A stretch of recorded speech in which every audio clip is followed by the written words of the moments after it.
नमस्कार, मैं हूं आपके साथ अभिषेक और आप देख रहे हैं ग्लोबल इंडिया टीवी। आइए आपको ले चलते हैं आज की बड़ी खबरों की ओर। किसानों की सुगमता के लिए प्रशासन की नई पहल, कलेक्टर राघवेंद्र सिंह। जबलपुर आगामी रबी सीजन के दौरान फसलों की सुचारू खरीद सुनिश्चित करने के लिए प्रशासन ने एक व्यापक रणनीति तैयार की। कलेक्टर राघवेंद्र सिंह ने जानकारी दी कि बड़े किसानों से सीधे संवाद स्थापित कर उनकी सहमति से मैपिंग की जा रही है ताकि खरीद केंद्रों पर अनावश्यक भीड़ और अव्यवस्था को रोका जा सके। जिन केंद्रों पर वर्तमान में स्लॉट बुकिंग कम है, वहां किसानों को स्थानांतरित किया जा रहा है ताकि उन्हें अपनी उपज बेचने में किसी प्रकार की असुविधा का सामना न करना पड़े। इसके साथ ही सैटेलाइट सर्वे के माध्यम से सत्यापन की प्रक्रिया भी पूर्ण कर ली गई, जिससे वास्तविक उत्पादकों को ही लाभ मिलना सुनिश्चित हुआ। प्रशासनिक आंकड़ों के अनुसार इस वर्ष के खरीद लक्ष्य का आधा हिस्सा पहले ही सफलतापूर्वक पूरा किया जा चुका है, जिसमें लगभग 1,10,000 मीट्रिक टन अनाज की खरीदी की गई।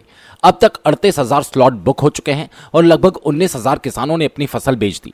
खराब मौसम और बेमौसम बारिश की आशंका को देखते हुए कलेक्टर ने सभी केंद्रों पर कड़े सुरक्षा प्रबंधों के निर्देश दिए। तिरपाल और पर्याप्त भंडारण की व्यवस्था की गई ताकि किसानों की मेहनत की कमाई सुरक्षित रहे।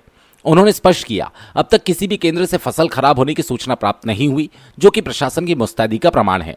Ramakant Dubey, bureau chief, Jabalpur. अपना जो मैपिंग है वो इस लिहाज से किया जा रहा है, जो बड़े किसान हैं उनको फ़ोन करके उनसे प्रॉपर सहमति ली जाकर, जो चूँकि अव्यवस्था ना हो किसी भी केंद्र पे, जहाँ भी ज़्यादा किसान आ जा रहे हैं वहाँ मतलब लोगों को असुविधा ना हो, इसके वजह से ऐसे केंद्र आसपास के जहाँ स्लॉट बुकिंग कम है, जैसे हमारे ऐसे भी केंद्र हैं अभी यहाँ पे मात्र 15-16 स्लॉट बुक है, तो वहाँ उनको शिफ्ट करके ताकि उनको भी असुविधा ना हो, केंद्र में भी असुविधा ना हो और बाकी कोई बड़ी शॉर्टेज इत्यादि की समस्या उत्पन्न न हो, उसके लिहाज से ही किया जा रहा है। एक किसान है, उनका कहना है कि सैटेलाइट सर्वे उनको अभी भी नहीं हो पाया। नहीं, ऐसा नहीं है, ये पूरा कंप्लीट हो चुका है और हमारे पास पेंडेंसी अब नहीं है। मतलब जो हमारे पास डेटा आया था 18,000 लगभग था, वो सारा सत्यापित किया जा चुका है, अब कोई पेंडिंग नहीं है। ये हो सकता है कि किसी का जांच के दौरान सही पाया गया हो कि वहाँ पे कोई बिजनेस एक्टिविटी चल रही हो या फिर खेती ना हो, पड़त पड़ी हुई हो, उसका हुआ तो उसको डिसेबल किया जा चुका है। वैसे खसरे नंबर पे उपार्जन नहीं किया जाना है, जहाँ भी मतलब वास्तव में गेहूँ नहीं बोया गया हो, तो हो सकता है ये एक कन्फ्यूजन का इशू हो। अपना जो इस बार का लक्ष्य था उसके आधे से अधिक हम लोग खरीदी कर चुके हैं, लगभग 1,10,000 MT अपनी खरीदी हो चुकी है और अपने 38,000 स्लॉट भी बुक हो चुके हैं। उसके अगेंस्ट लगभग 19,000 किसानों ने अपनी फसल बेच भी दी है।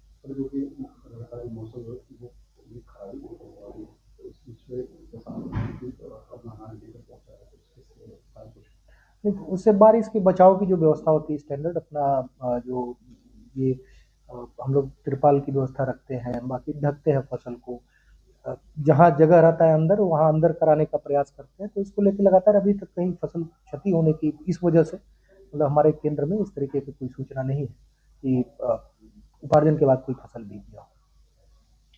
सर, वो बिहार